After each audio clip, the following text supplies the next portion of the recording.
like to thank participants for holding. All lines will be on listen only until the question and answer portion of the conference. I'd now like to turn the call over to Jeff Nelson. Thank you. You may begin. Thanks, Brian. Welcome to our weekly teleconference with Coach O'Brien. We'll start our questions today with Rich Scarcella and Reading. Rich, go ahead. Thanks, Jeff. Bill, now that you've had a chance to review the film, why do you think your team committed so many penalties against Ohio State? Well, really, to be real frank with you, Rich, we've moved on from Ohio State. We moved on to Purdue. Hopefully, we have corrected the mistakes from that game in practice, and we'll continue to do that over the next 3 days here. But we have a big challenge for us at Purdue, and we're moved on to Purdue. We've turned a page. We're working on Purdue, and we turned a page on Monday. Bob Flanders in Harrisburg. Bill, you talked a little bit about Purdue yesterday. What's the bigger challenge in your mind? Kind of dealing with the size of their defensive tackles, or just getting ready for their multiple offense? Well, both are challenges, Bob. I'll tell you, they're starting with our offense versus their defense. Their two inside tackles are they are very, very good players with Short and Gaston. These guys are active. They're big. They're strong. They're physical. They have a good-sized secondary, linebackers that are active. So we've got a big challenge ahead of us. Offensively, they're a very multiple offense. You're going to have to defend the field both horizontally and vertically. You got to do a great job on third down. So it's a big challenge for our defense. Special teams, we've got to play better on special teams than we have in the past, especially last week. And so that's what we're trying to do, is shore up some things on special teams. And again, it's a big challenge for us at Purdue. Derek LaVarce in Wilkes-Barre. Bill, for your seniors, are you seeing it set in for them, so they're down to 4 games left after everything they've been through, and how can that affect them in the final month? Can you repeat that, Derek? Yeah, no problem, Bill. With your seniors, are you seeing it set in for them, so they're down to 4 games left after everything they've been through, and how can that affect them this month? Well, again, I think this is indicative of our football team. We have a very resilient bunch of players, and like I've said, every single week, it's led by a fantastic senior class, a bunch of guys that have a passion for playing football for Penn State, for going to school here at Penn State, and they realize that there's only 4 games left. But really, like I said in the beginning, we're just concentrating on Purdue. But they understand that they have 4 shots left, and it's been really neat to come to practice this week and watch these guys practice with great effort, with passion, compete against each other. I mean, yesterday's practice, the pads were popping, and that was really good to see. And again, that's all because of our senior class and their leadership. Mark Wogenrich in Allentown. Well, could you just provide a quick update on Kyle Carter, and also with regard to the tight end? How long has that been important to you as an offensive coach, and what do you expect from the guys who play that F spot? Kyle Carter is day to day, so we'll have to monitor him at the end of the week and see how he can cut and do certain things, obviously in the passing game, to determine whether he can play or not. I know he really wants to play, and so he's working hard to get back on the field. That tight end position, really, we've always thought that the tight end was a big part of what we've done, whether it was Georgia Tech, whether it was Maryland. I mean, Georgia Tech, we had guys like J.P. Fauci. Maryland, we had Vernon Davis, Jeff Dugan, and then obviously New England the past couple of years with Rob and Aaron. And so we've always felt like that was a real important part of our offense, the F tight end and the Y. And what people have to understand is those positions are interchangeable. That F guy can be a Y, that Y guy can be an F. I mean, it depends on the personnel grouping called and what you're trying to do within each of those personnel groupings. So those are 2 positions that are difficult in our offense to learn, next to the second only to the quarterback position, because you're involved in all facets of the game. You're a route runner, you're a blocker, all the things that go into playing that position. So, it'll always be an important part of what we do here at Penn State. Frank Bodani in York. Well, yesterday you mentioned how you need to improve the kickoff return game. Do you think most of the issues are with the guys with the balls in the hands, the returners themselves, the guys in front of them blocking, and how close are you, do you think, to fixing the problem? Yeah, I tell you, Frank, it's a little bit of everything. It's the blockers, it's the scheme. You got to do a better job with the scheme. It's the return guys. It's 11 guys working together. We got to coach it better. We've really worked on it this week, and hopefully you'll see improvement in it this weekend. Because again, that can when you're starting drives inside the 20-yard line, inside the 15-yard line. In the Big Ten, it's hard to drive the ball consistently 90 yards, 85 yards. It's obviously easier to play on a shorter field. So hopefully we can show the improvement that we think we've seen in practice. Hopefully we can show that in the game on Saturday. Joe Giuliano, Philadelphia. Yeah, I have another special teams question. I just was wondering how. Excuse me. I was wondering how Sam Ficken was looking in practice lately, and is your confidence with him to the point where you'll put him in a really tough situation the rest of the season? Well, again, Sam Ficken over the last couple of weeks has had a little bit of a quad issue.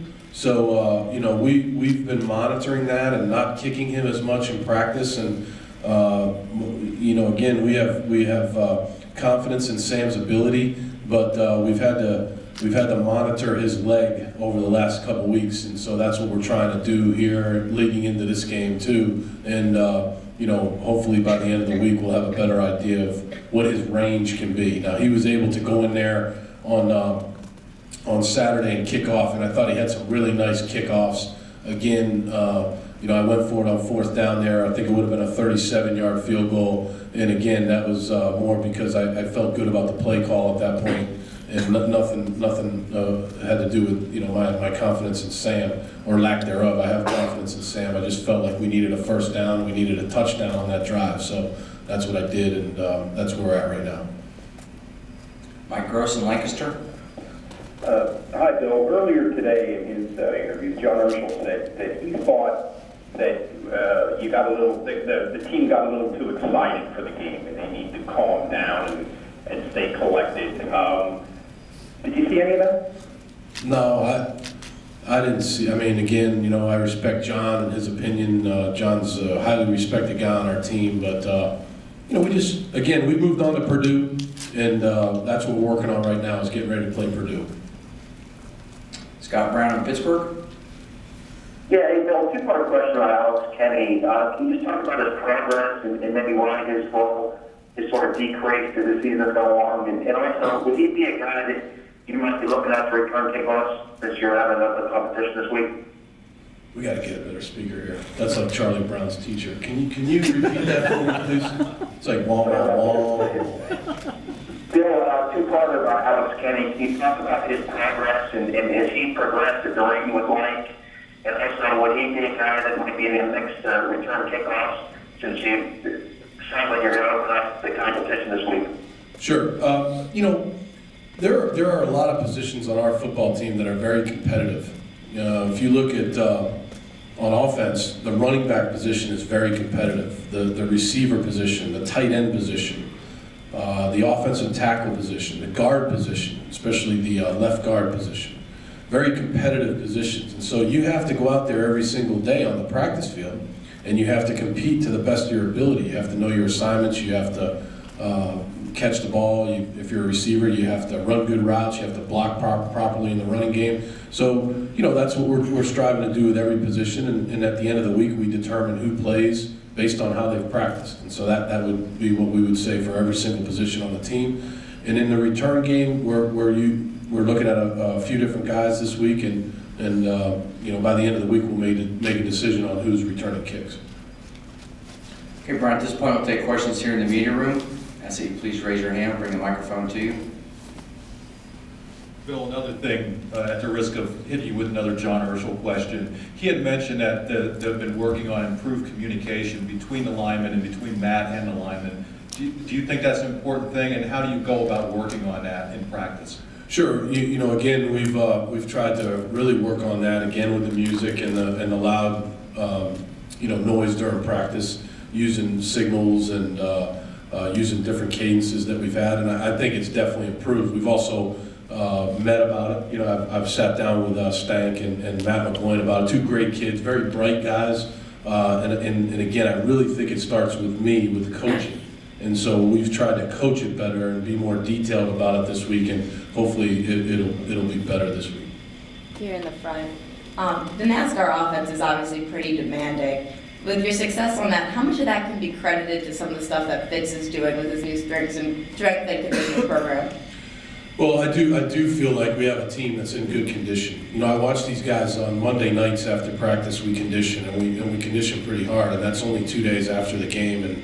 And I've been very impressed with the level of conditioning really since the beginning of the season to now. And I think that does have a lot to do with the off-season conditioning program of Fitz, and that helps in the up-tempo way we play. And I think we practice fast. You know, we run from drill to drill. You know, a lot of you guys have been at practice, and you can see even in the beginning, we go from stretch, we sprint to the next drill. We try to practice at a fast pace, and I think that helps the level of conditioning also. Just follow up, what do you think of Fitz's pregame routine with the worm and all that?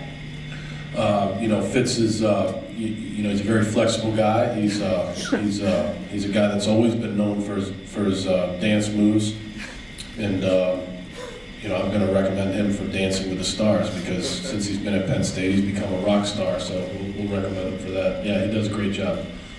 Bill, in your 3 losses, you've been outscored 42-3 in the third quarter. Is that concerning, and what are some of the things you have to do coming out of halftime to play better in that quarter in particular? Yeah, definitely. You know, that's definitely a problem. And again, I think that leads back to myself and coaching. We've got to do a better job of adjusting at halftime and coming out with a better plan for the third quarter. I think in some games, you know, like you just said, Guy, that's our 3 losses. But you know, obviously in our 5 wins, we've done a better job of coming out after halftime. But that's a very fair criticism, and we have to make sure that starting this week that we do a better job at halftime. A little more on Fitz. Mike Hole said earlier today when he was asked about the craziest thing Fitz has done, he said he licked the floor at one point. What is he? Is he a different kind of guy? He's a very intense guy. He's a fun guy. The guys really enjoy going into the weight room. He's a really bright guy. They enjoy lifting in there, conditioning with him. They enjoy going in there and talking to him. But as far as like licking the floor and things like that, you'll have to get him over here. You can ask him. I don't know about that. Bill, what type of defensive end has Deion Barnes been for you this year, and what has his relationship been with Sean Stanley? What type of relationship do they have? Well, Deion's been a very productive player, and you know, he's very athletic. He's big. He's rangy, and he's a very instinctive player. That's what I like about him. He understands. You know, things that he sees offensively, he can think about what's going to happen before it actually happens, so he's able to react a little bit faster. He and Sean Stanley, that whole defensive line that's a very close group. Just when, you know, offensive lines and defensive lines, they're always really close with each other, with their coaches, because that's a very, very physical position that they play. It's a different deal playing those positions, offensive line and defensive line. You're getting hit on every play, and it's just different. And so they have very close relationships with each other and with their coach.